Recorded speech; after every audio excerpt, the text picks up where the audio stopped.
Para muitos de nós, isso já virou quase um ritual. Você vai ao cinema, vê um filme e quando ele acaba, você se pergunta: será que ele tem cenas pós-créditos? Um trechinho secreto guardado só para quem resistiu até o último segundo? Um agrado para quem é curioso ou fã de verdade? Daí é uma de três. Ou você espera para ver se tem mesmo, ou você pega o celular para pesquisar se tem cena pós-créditos, ou você simplesmente larga a mão e vai embora. E a gente sabe muito bem de quem é a culpa disso ter virado praticamente uma rotina para muitos de nós hoje em dia: os filmes da Marvel Studios. Afinal, desde Homem de Ferro, em 2008, eles transformaram a cena pós-crédito em uma das assinaturas dessa franquia, com uma estratégia tão bem pensada e diferente que isso acabou criando toda uma tendência cinematográfica que a gente vê até hoje em dezenas de filmes e séries. Mas também é importante lembrar que não foi a Marvel que inventou a cena pós-créditos. Para muitos pode ser difícil de lembrar, mas bem antes desses filmes de herói dominarem os cinemas, a cena pós-crédito já era uma tradição com pelo menos 40 anos de história, trazendo momentos cinematográficos inesquecíveis e que fizeram a gente reavaliar a nossa relação com essas letrinhas que sobem no fim de um filme. Mas de onde veio essa história de colocar uma cena no último momento possível de um filme e por que a gente gosta tanto disso? Será que a Marvel conseguiu criar fadiga até mesmo das cenas pós-créditos? E o que essa história toda revela sobre o jeito como a gente se relaciona com os créditos finais? You're still here? Durante muito tempo no cinema, teoricamente, toda cena era uma cena pós-crédito. Isso porque o padrão nos filmes antigamente era ter somente créditos na abertura. Era o título, os nomes dos astros, alguns dos nomes mais importantes por trás das câmeras e aí começava a história. E no fim era somente isso mesmo, a palavra fim aparecendo em tela e ponto final. Nada de créditos adicionais para fechar tudo. Quem gosta de assistir a filmes antigos já se acostumou a ver isso em centenas de produções. Mas com o passar do tempo, isso foi mudando. Com a crescente sindicalização em Hollywood e a descentralização das equipes de produção em relação aos grandes estúdios, novas regras e novas exigências foram surgindo. E uma delas era referente aos créditos. Antes, na abertura, não eram listados todos os nomes de quem trabalhou no filme, somente aqueles das figuras mais notáveis e de maior escalão. Mas os tempos mudaram e agora, com toda razão, esperava-se que todos os profissionais fossem devidamente creditados. Só que isso aumentava muito o número de nomes a serem exibidos e, consequentemente, os créditos ficavam muito mais longos. Agora, imagina isso tudo antes da história do filme sequer engatar. Não dava para enrolar tanto. Então o jeito foi começar a deslocar os créditos completos da produção para o final do filme. Claro, os nomes mais famosos e de maior destaque ainda apareciam no começo. Mas agora você também tinha um momento final com os créditos completos para encerrar toda a experiência e valorizar devidamente todos os trabalhadores envolvidos. Só que não demorou muito para que alguns artistas começassem a enxergar os créditos finais como mais do que um monte de nomes subindo à tela. Não, esse momento do filme também poderia ser aproveitado para manter o público engajado com a obra. E assim foram surgindo experimentos criativos, como o do filme A Volta ao Mundo em 80 Dias, de 1956. Que contratou o lendário designer Saul Bass para fazer uma animação para os créditos finais, deixando tudo mais vivo com uma arte que recapitulava a trama do longa. Outra estratégia pioneira foi a de começar a mostrar os créditos finais durante a última cena, como no 11 Homens e um Segredo original, de 1960. Era um jeito de fazer a transição entre o fim da história e os créditos ficar mais discreta. E a partir disso veio outra ideia que mudou a história dos créditos finais, originada na franquia 007. Em Moscou contra 007, James Bond mal termina sua aventura e já começam a surgir os créditos. Mas opa, pera, tem um aviso diferente aqui. James Bond retornará no próximo suspense de Ian Fleming, Goldfinger. Genial! Era uma estratégia que fazia o público sair do cinema não só satisfeito com a conclusão da história, mas também ansioso com a promessa de que vinha mais nessa saga do espião. E como a franquia 007 era extremamente influente, não demorou para a ideia ser imitada. Em especial com uma espécie de paródia protagonizada pelo cantor Dean Martin em 1966, chamada O Agente Secreto Matt Helm, que também usou o fim do filme para anunciar que o personagem retornaria numa continuação, chamada Matt Helm contra o Mundo do Crime. Mas teve algo de diferente em relação ao James Bond. Acontece que esse aviso não veio no comecinho dos créditos finais. Não, eles esperaram os créditos finais acabarem para, aí sim, inserirem toda uma cena nova do protagonista cercado de mulheres, enquanto o texto na tela confirmava o regresso do espião. E assim surgia o que muitos consideram ser a primeira cena pós-créditos de Hollywood. Era o começo de uma nova era para os encerramentos de filmes.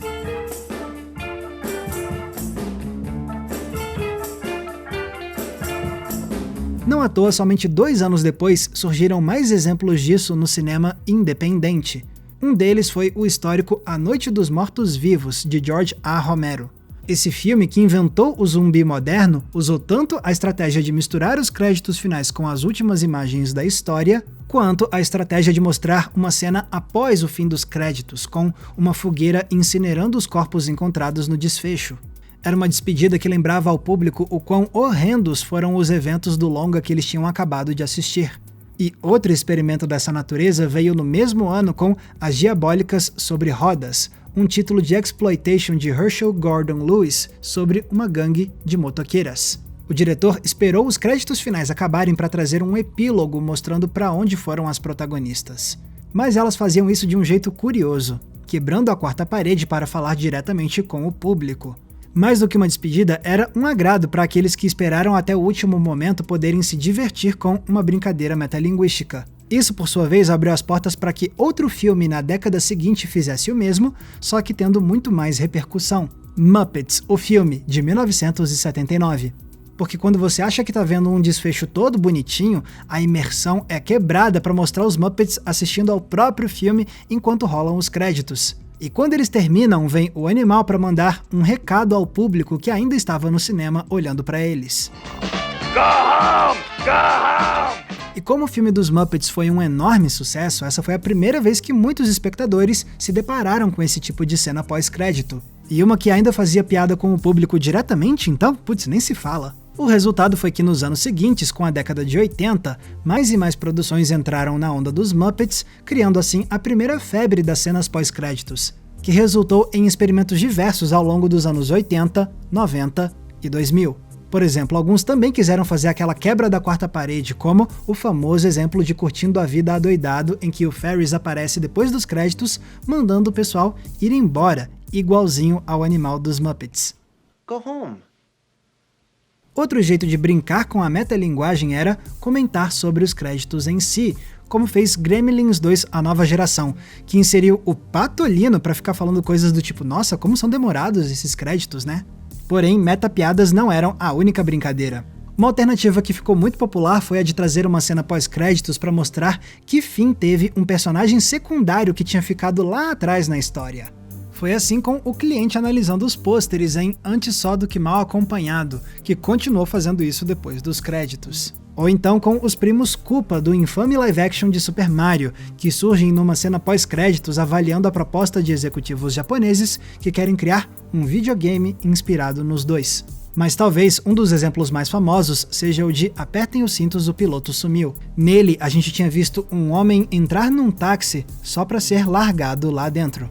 Aí o filme acaba, os créditos finais rolam e descobrimos que o cara ainda tá lá esperando, coitado. Well, I'll give him another 20 minutes.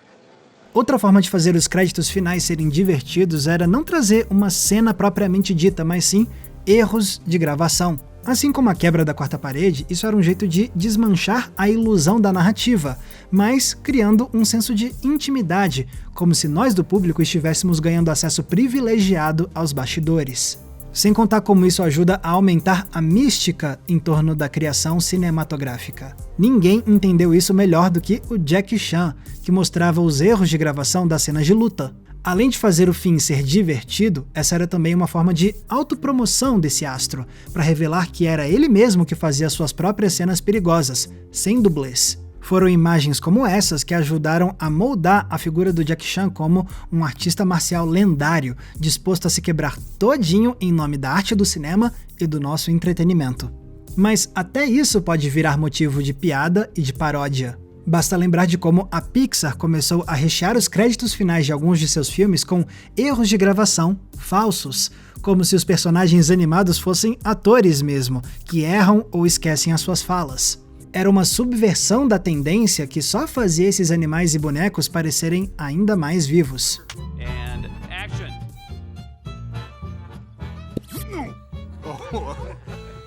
Outra tendência que ganhou variações nos anos 90 e 2000 foi aquela originada lá em 11 Homens e um Segredo, de subir os créditos enquanto algo ainda acontece na tela.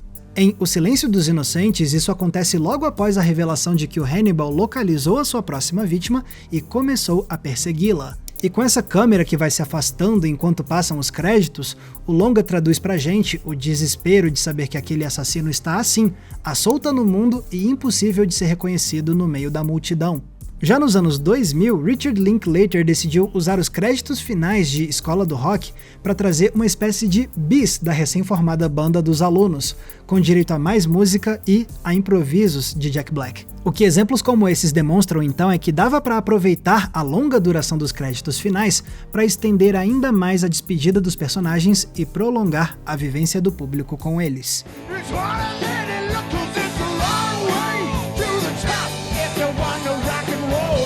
Mas talvez uma das práticas favoritas dos estúdios era aquela introduzida lá atrás com o agente secreto Matt Helm.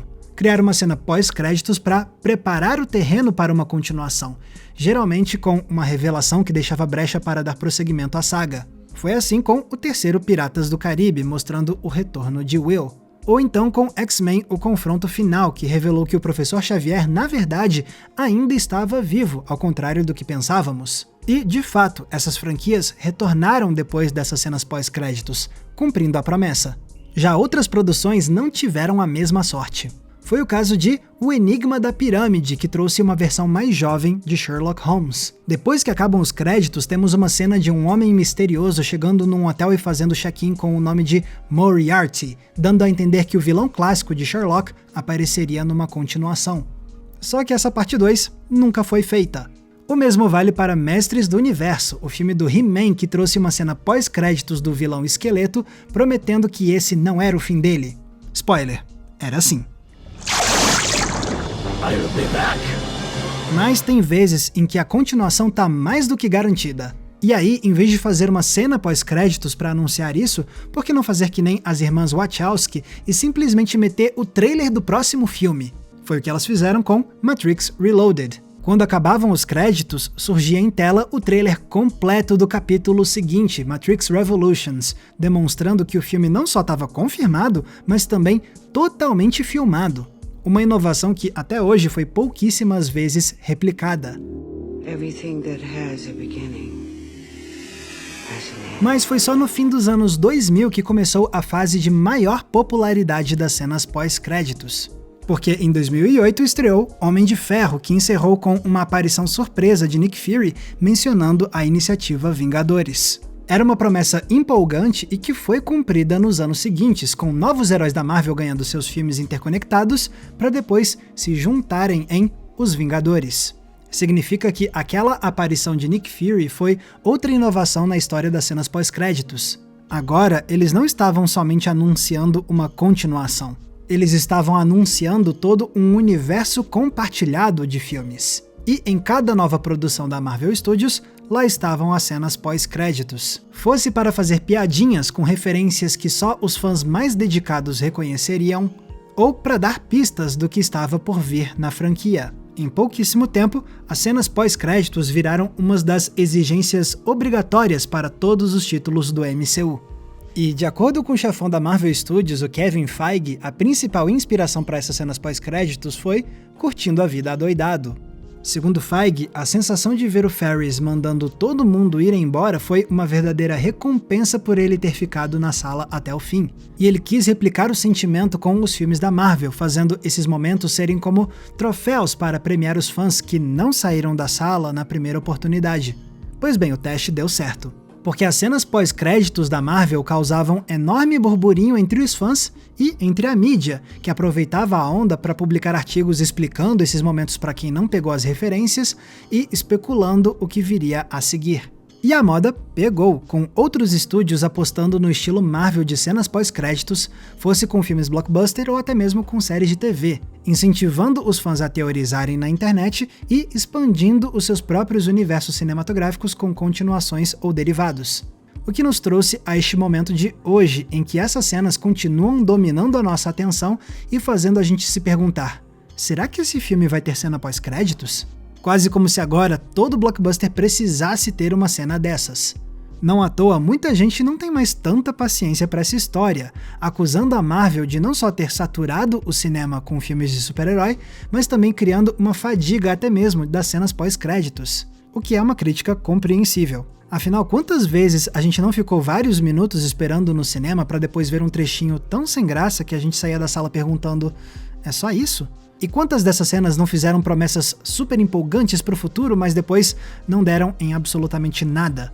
Com a obrigação de sempre ter uma cena pós-créditos, muitas delas pareceram estar lá só para bater ponto, e não para fornecer aquela experiência verdadeiramente especial que tanto tinha encantado o Kevin Feige e o restante do mundo com um Ferris Bueller da vida.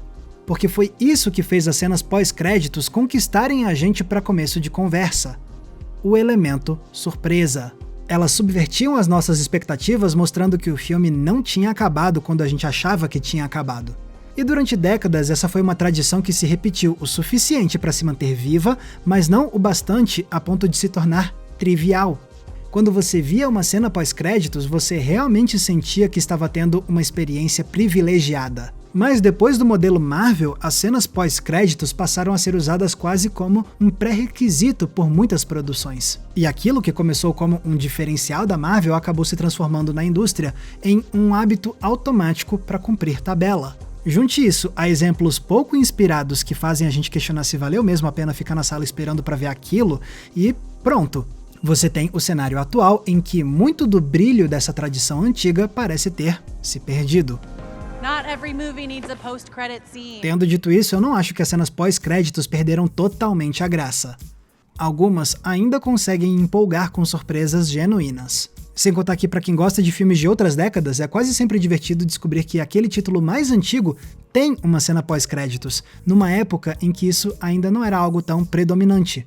Eu mesmo confesso que hoje em dia, quando eu vejo filmes em casa, eu sempre me pego esperando para ver se vai ter uma cena pós-créditos ou não, mesmo que o filme seja de algumas décadas atrás. Não porque eu acho que todo filme deva ter uma dessas, mas sim por mera curiosidade, para saber se eu realmente vi tudo que a obra tinha a oferecer.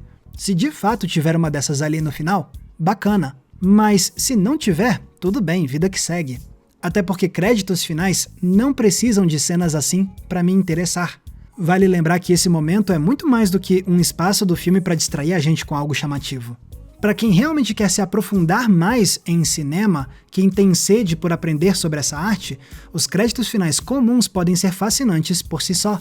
Observando os nomes e as informações subindo à tela, você pode descobrir quem é aquele ator que você não conhecia ainda, ou de quem era aquela voz dublando um personagem animado e que soava tão familiar.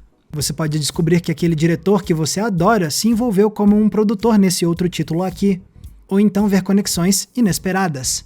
Como quando os créditos finais de Segredos de um Escândalo me revelaram que a trilha sonora era reciclada de outro filme chamado O Mensageiro, o que me inspirou a fazer todo um vídeo sobre isso aqui no canal.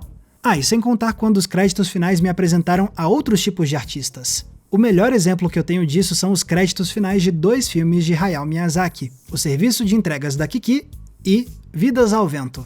Nos 2 encerramentos, o Miyazaki trouxe faixas cantadas por uma cantora que eu não conhecia. E eu me encantei tanto com as canções que eu fui atrás delas e descobri que eram de uma artista chamada Yumi Matsutoya.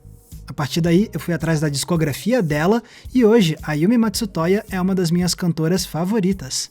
Tudo isso só porque eu fiquei lá curtindo os créditos finais. E é por isso que eu digo que, apesar de cenas pós-créditos serem muito legais, no fundo, os créditos não precisam delas para nos proporcionarem experiências que enriquecem a nossa relação com os filmes. Só de ficar ali com aqueles nomes, a gente pode extrair muito.